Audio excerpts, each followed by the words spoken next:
Assalamualaikum warahmatullahi wabarakatuh.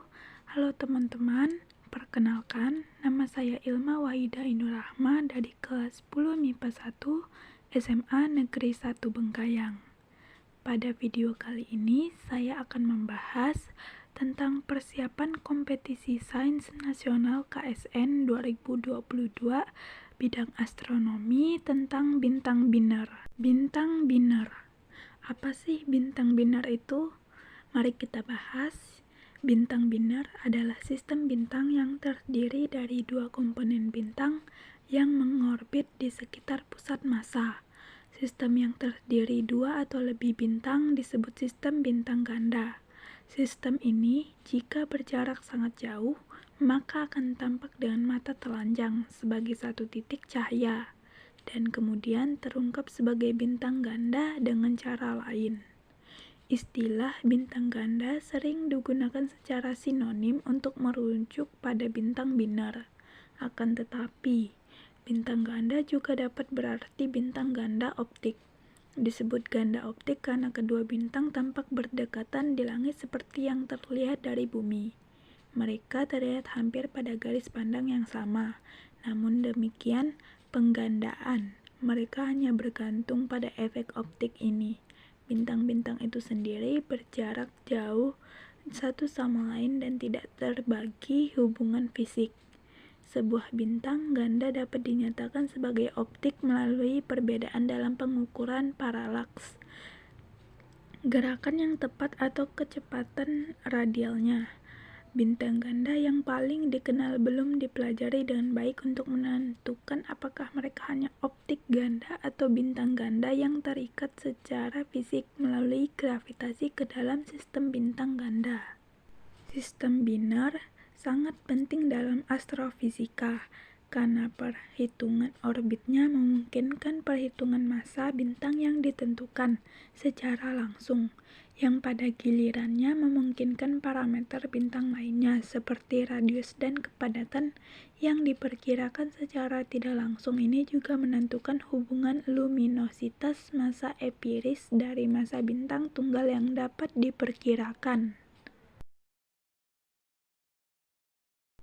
Bintang biner sering kali dianggap sebagai bintang terpisah. Dalam hal ini disebut visual biner. Banyak visual biner memiliki periode orbit yang panjang selama beberapa abad atau milenium, dan oleh karena itu, mereka memiliki orbit yang tidak pasti atau kurang diketahui. Mereka juga dapat dideteksi dengan teknik tidak langsung seperti spektroskopi atau biner spektroskopi atau astrometri, biner astrometri. Jika sebuah bintang biner mengorbit pada sebuah bidang di sepanjang garis pandangan kita, salah satu komponennya akan mengalami gerhana dan saling transit. Sistem ini disebut biner gerhana, atau bersama dengan biner lain yang mengubah kecerahan saat mengorbit melalui fotometri biner. Jika komponen dalam sistem bintang biner cukup dekat, mereka dapat mendistorsi atmosfer luar bintang, timbal baliknya secara gravitasi. Dalam beberapa kasus, sistem biner dekat ini dapat bertukar massa, yang dapat membuat evolusinya ke tahapan yang tidak dapat dicapai oleh bintang tunggal. Contoh sistem biner adalah Sirius dan Cygnus X1.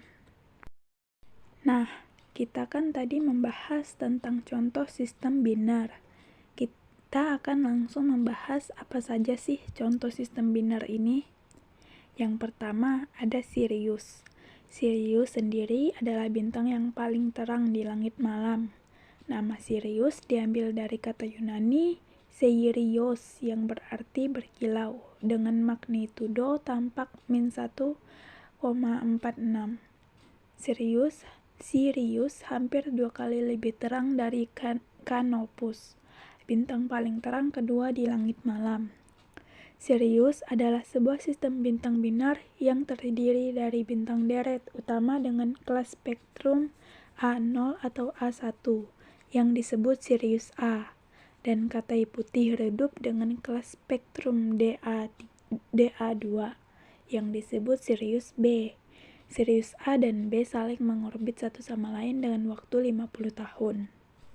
Sirius tampak cerah diakibatkan luminositasnya dan kedekatannya terhadap tata surya pada jarak 2,64 parsec atau 8,6 tahun cahaya. Sirius adalah salah satu tetangga terdekat Bumi. Sirius secara bertahap bergerak mendekat ke arah tata surya, sehingga kecerahannya akan meningkat dalam 60.000 tahun ke depan.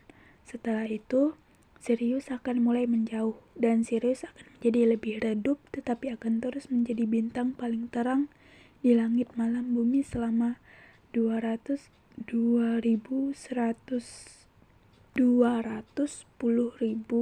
tahun ke depan.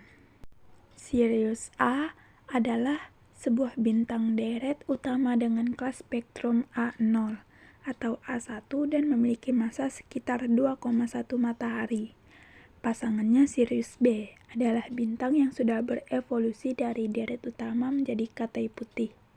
Kedua bintang ini mengorbit satu sama lain pada jarak sekitar 20 AU, hampir sama dengan jarak matahari dan Uranus, dengan periode orbit mendekati 50 tahun. Orbit tersebut dapat membuat Sirius B kadang berada di depan Sirius A, sehingga luminositas total keduanya menurun sebentar. Karena alasan ini, sistem Sirius diperhitungkan sebagai bintang ganda gerhana. Nah, yang kedua ada Cygnus X1. Cygnus X1 disingkat CYG-X1 adalah sumber sinar X galaktik dan kandidat lubang hitam yang terletak di rasi bintang Cygnus. Cygnus X1 ditemukan pada tahun 1964 oleh alat sinar X yang dibawa oleh roket yang diluncurkan dari White Sands Missile Range di New Mexico. Sumber sinar X ini merupakan salah satu sumber sinar X terkuat yang terlihat dari Bumi, dengan densitas flux sinar X sebesar 2,3 dikali 10 pangkat min 23 Wm pangkat min 2 Hz pangkat min 1 atau 2,3 dikali 10 pangkat 3 Jansky. Pada puncaknya, Cygnus X1 atau Cygnus X1 adalah sumber sinar X pertama yang diterima sebagai kandidat lubang hitam dan salah satu sumber sinar X yang paling banyak dipelajari. Massa objek ini diperkirakan 14,8 kali lebih besar dari massa matahari dan mungkin merupakan lubang hitam karena kepadatannya yang jauh melebihi bintang biasa. Cygnus X1 tergolong dalam sistem biner sinar X bermassa tinggi yang berjarak sekitar 6.070 tahun cahaya dari matahari. Di sistem tersebut terdapat bintang variabel superraksasa biru yang disebut HDE 226868. Cygnus X1 atau Cygnus X1 mengorbit bintang tersebut dari jarak 0,2 SA atau sekitar 20% jarak Bumi dari matahari. Jadi, sistem biner HDE 226868 atau CYG X1 mungkin tergolong dalam asosiasi bintang yang disebut Cygnus OB3. Sehingga Cygnus X1 mungkin berusia 5 juta tahun dan terbentuk dari bintang pendahulu yang bermassa 40 massa matahari.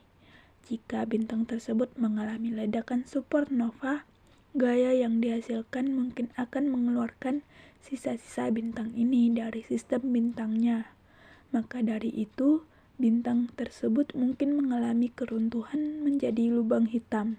Cygnus X1 menjadi bahan taruhan ilmiah antara ilmuwan Stephen Hawking dengan Kip Thorne pada tahun 1975. Hawking bertaruh bahwa objek ini bukan lubang hitam. Ia mengakui kekalahannya pada tahun 1990 setelah hasil pengamatan memperkuat hipotesis bahwa objek ini merupakan lubang hitam. Hipotesis ini belum pasti karena kurangnya data pengamatan langsung, tetapi diterima secara umum berdasarkan bukti tak langsung. Sekian dari pembahasan materi saya ucapkan terima kasih. Wassalamualaikum warahmatullahi wabarakatuh.